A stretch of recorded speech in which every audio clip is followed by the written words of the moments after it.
celebrating another year of China's communist rule. The ceremony in Tiananmen Square in the heart of Beijing was calm and orderly.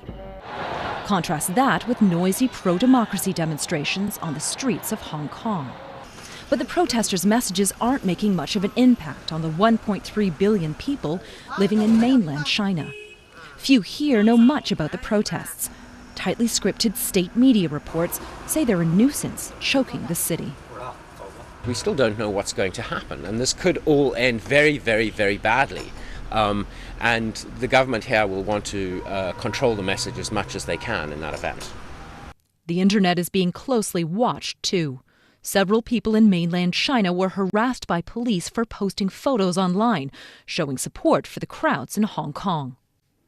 It's a national holiday in China, but the mood in Beijing is quiet.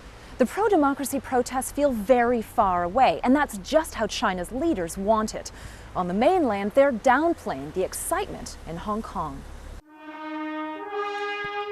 Don't mistake Chinese President Xi Jinping's muted response as a quiet acceptance of the protesters' demands. He has a reputation as a political hardliner, the head of a government that will not give up power easily. Hong Kong is part of China and will remain so forever in perpetuity. That's not going to change. And the chief executive of Hong Kong need to swear allegiance to China and loyalty to China. That's not going to change. Anyone think that will change is indulging in fantasy. Instead, the country's citizens are told to embrace political stability.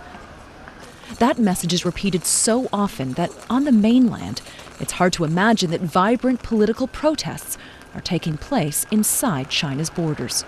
Celia Hatton, BBC News, Beijing.